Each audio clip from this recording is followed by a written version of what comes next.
Mr. President, nearly every day we see scenes playing out in countries around the world whose financial security are in ruins. This is the last thing that we want to experience in our great country, and that is why we need to reform our fiscal policy and the way that we've done business.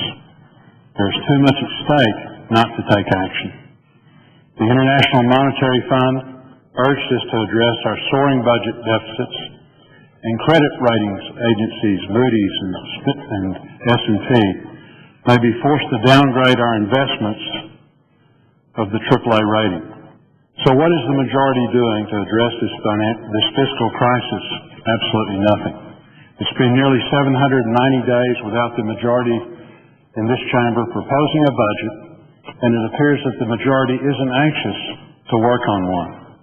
The majority-led Budget Committee has failed to meet this year to begin working on a resolution. We can't even have an open debate in this chamber about the budget. Instead of voting to start the debate on budget measures last month, the majority squashed all the proposals, including the President's own plan. This failure to govern at the most basic level, and the American people deserve better. We need a budget that puts us on the path to fiscal discipline. Every week we hear warnings of why this must be done. Last week the Congressional Budget Office issued the starkest warning yet of the danger posed by our spending problems. Our nation's debt will exceed the size of the U.S. economy by 2021 and will double the size of our nation's GDP within 25 years. This is not the way I want to leave this country for my kids, my grandkids, and the people of Arkansas. In his State of the Union address, President Obama pushed for a conversation that will put us on the path to fiscal responsibility. But so far, he has been absent from the discussions.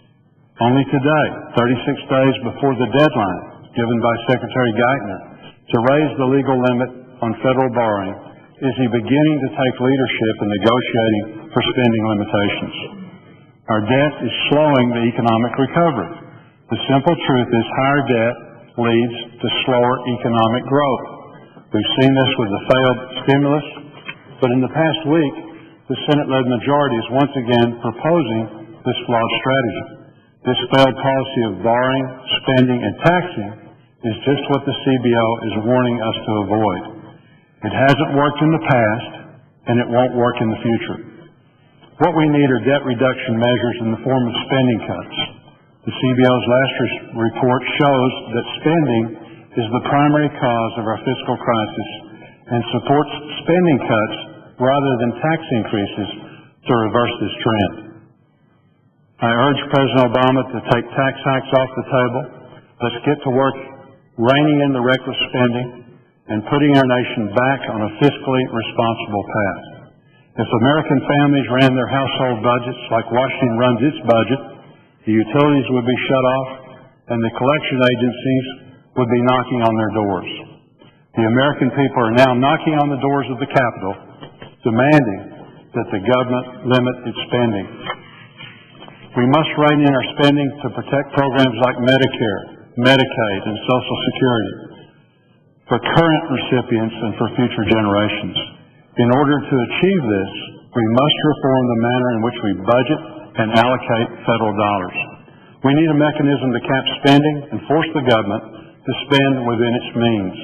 We must act now to move our country off the brink of financial collapse, and we must make tough decisions because that is what the American people deserve and expect of us. Mr. President, I note the absence of a quorum. Clerk will call the roll.